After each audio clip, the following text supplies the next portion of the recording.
Okay, so last one for the ascending tracts, thankfully. Now, remember when we said that the dorsal one was up here, and then the anterolateral and spinothalamic tract was lateral. However, we have to remember it's the anterolateral system. So it's, yes, it's lateral, but it's also a little bit of anterior. That's where the tracts reside. I'm going to do a separate video on all the, where every tract is. I just wanted to mention that.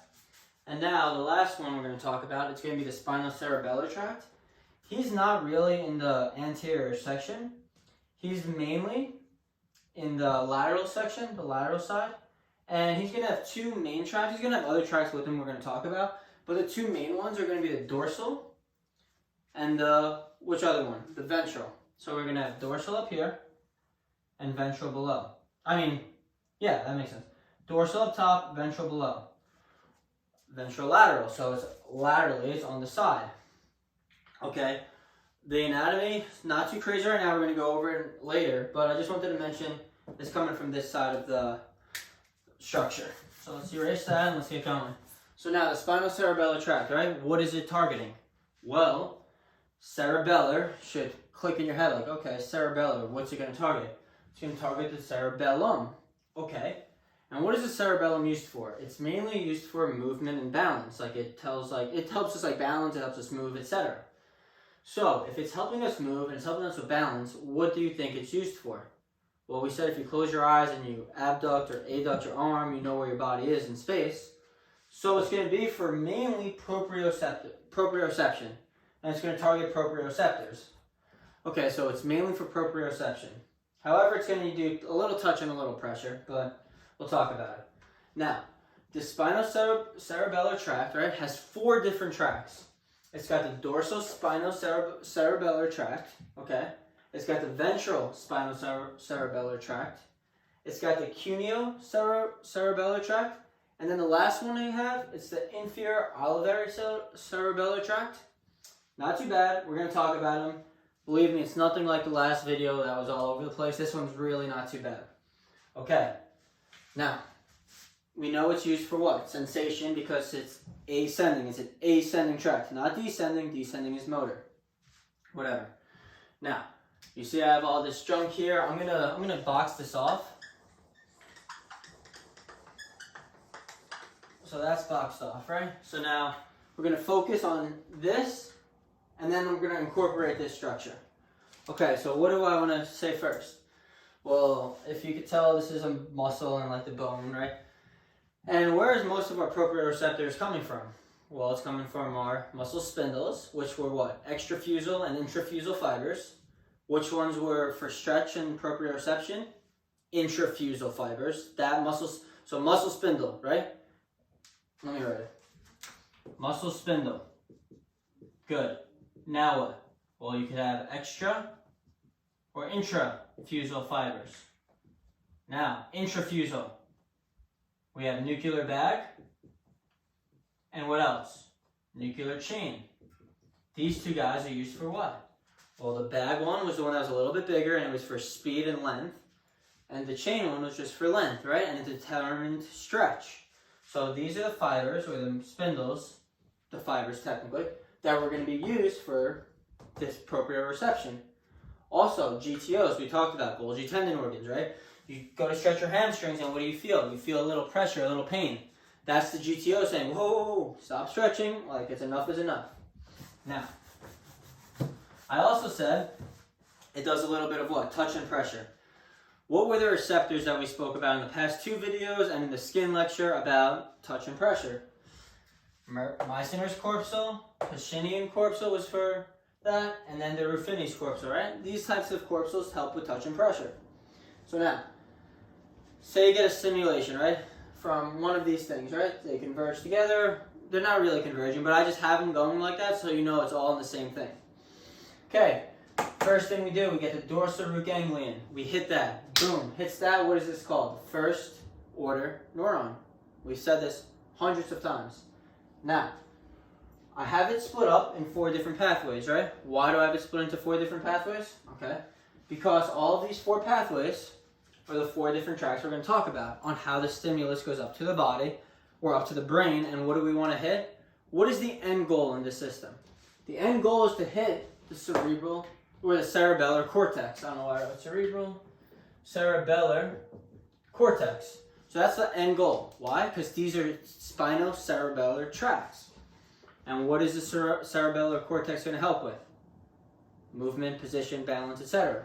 The cerebellum. Good. Okay, so this is how we're going to talk about it. We're going to start off up here. We're going to go in descending order, right? The dorsal spinocerebellar tract.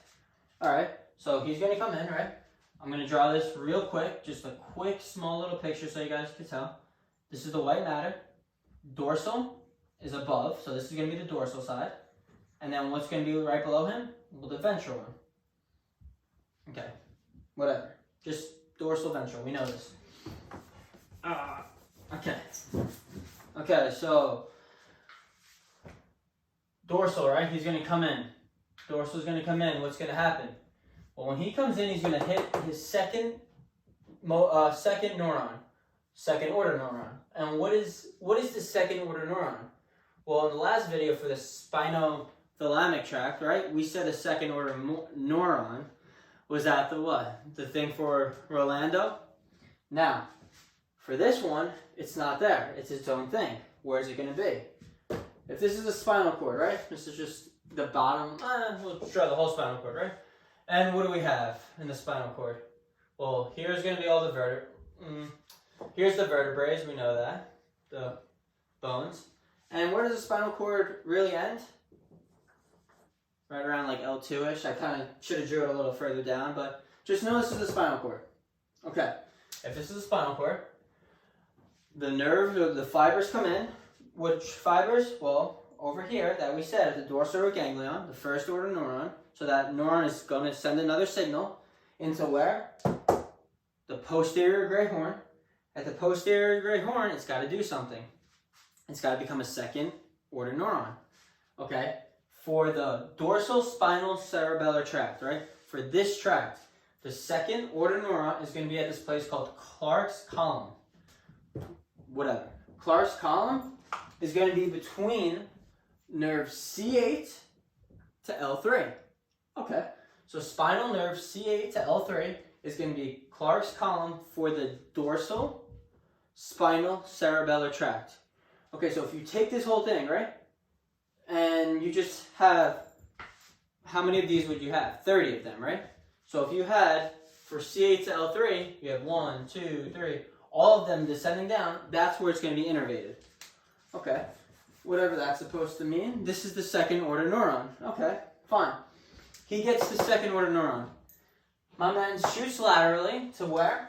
Well, this region is the, we said it, dorsal, right? And this is the dorsal spinocerebellar tract. He goes laterally into this lateral white column, and he shoots straight up. Whatever. So if he shoots straight up, what does this mean? He's ipsilateral. Okay. Contralateral is the other side. He's ipsilateral. Cool. He shoots up ipsilaterally, and now you see him going, right? He's going to pass through another process, and he's passing through the inferior cerebellar peduncles. I'm going to talk more about the peduncles and stuff in a later video. Just know, I just want to show the direction of these tracts. Okay, so he's going through the inferior cerebellar peduncles. When he passes through, right, he eventually targets the cerebellar cortex. Okay, I know this is all over the place, but just, if this is the cortex, right, this is one half of the brain, and then the other half would be on this side. So for the dorsal spinal one, dorsal spinal cerebellar tract, he goes there and he starts to target the cortex right here. Okay, this is the inferior peduncles, would be right there. Boom. Now, when he does that, he targets the cerebellar cortex, like we said, and this is when it's the third order neuron. Okay, so the third order neuron is going to be right here, the cerebellar cortex. Okay, good. Now, that's everything we need to know for that tract. Next tract, what's it going to be? Well, we'll check him off. We're going to do the ventral spinal cerebellar tract. Okay, same exact thing. Muscle spindle, GTOs, touch, pain, etc. Travels down. the dorsal root ganglion. It's going to be the first order neuron. When it goes there, I have it branched out again. We're going to do the ventral spinal cerebellar tract. Unfortunately, he's a little bit different. Typical, I know. He comes in, he targets what? Well, he's got to get to a second order neuron. And where is he going to be located? Second order neuron is going to be from L3 down to the coccygeal. Okay. So, which was the second order neuron for the dorsal spinal cerebellar tract? Well, that was C8 to L3. Now, L3 to coccygeal, anything below L3, technically speaking, is going to be our ventral spinal cerebellar tract. So he hits his second order neuron over here, this thing. And now instead of jumping right into the lateral and going up ipsilaterally, he makes our life hard. He comes across, he goes through the anterior white commissure, which we talked about in the last video, and now he's coming up into the lateral white column on the contralateral side. So he's on the opposite side. Whatever. He travels up, he shoots up, but instead of shooting up to the inferior cerebellar peduncles, my man keeps going up. So he keeps traveling up, and what does he reach?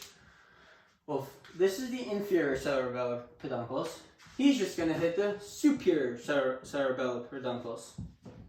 Okay, and you're like, whoa, Joe, why is inferior only on one side? It's really not. It should be on both sides, you know, because our bodies are symmetrical. Just the whiteboard only has so much space, so I couldn't really draw that. But thankfully I drew it on both sides for the superior cerebellar peduncles. Whatever. He keeps traveling up, he goes to the superior cerebellar peduncles. Now, why is he so frustrating? I hate this one. Instead of doing his job and just going to the cerebellar cortex on the left side, like he already switched over, right? He already went contralaterally. Wouldn't you think he'd just target the cerebellar cortex on the left side? Yeah, but no. He travels back around and he goes to the cerebellar cortex on the right side.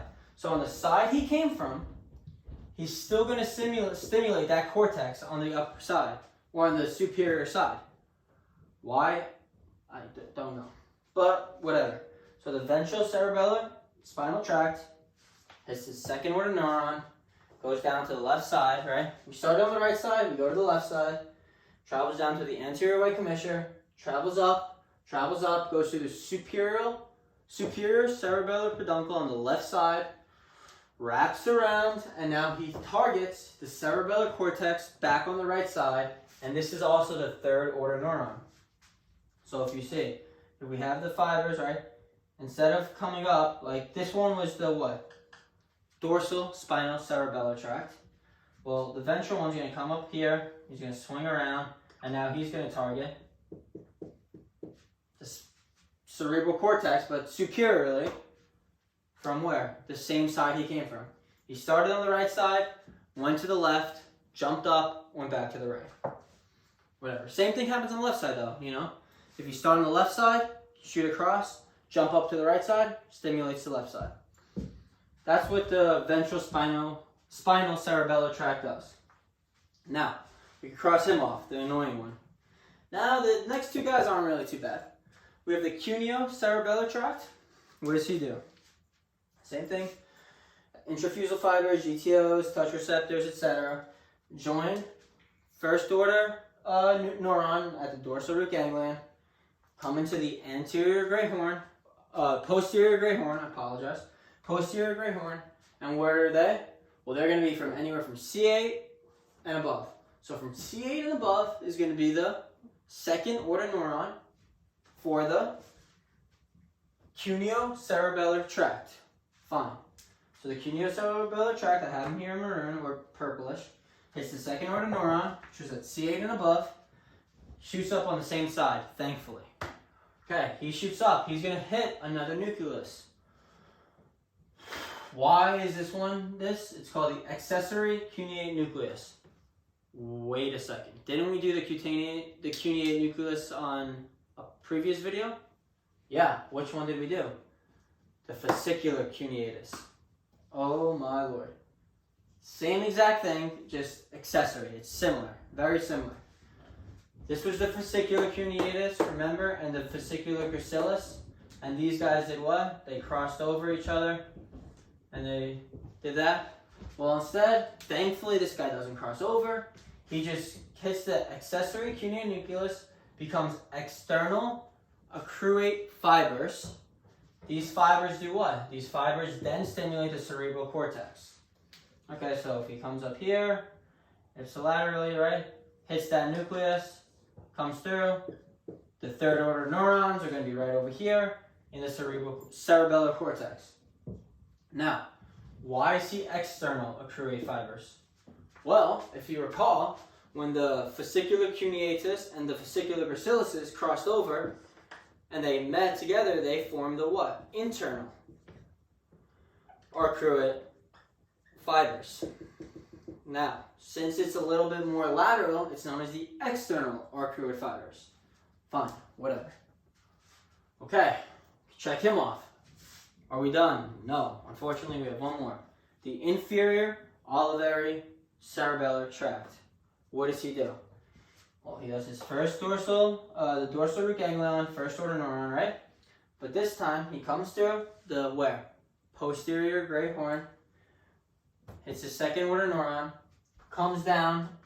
Again, he does contralateral, unfortunately. Contralaterally goes to the anterior white commissure, shoots up through the lateral white column. When he shoots up, he hits something called the inferior olivary nucleus. Okay, cool. So when he hits the inferior olivary nucleus, my man comes back to the right side. He left the right side, now he went back to the left side, then he's come back to the right side.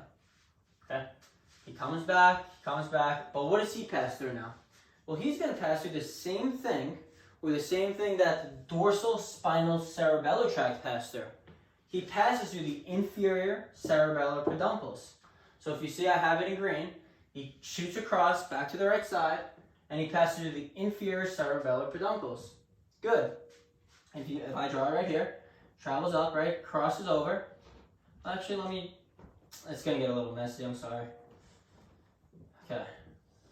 If he comes on the right side, just like or the left side, just like the ventral spinal cerebellar tract, comes up, left side, and then and crosses over. And when he crosses over, he goes through the, what is this box called that I drew?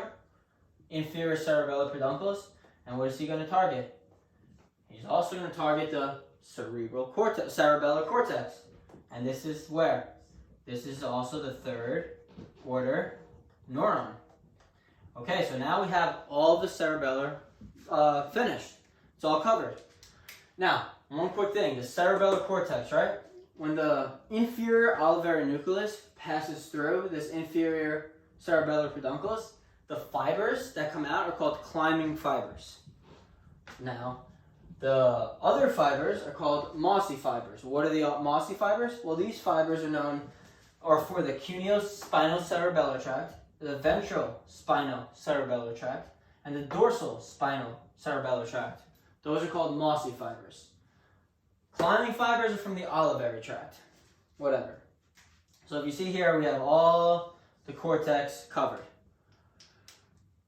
I know that video sucked and it was annoying, but I don't know. I hope it helped.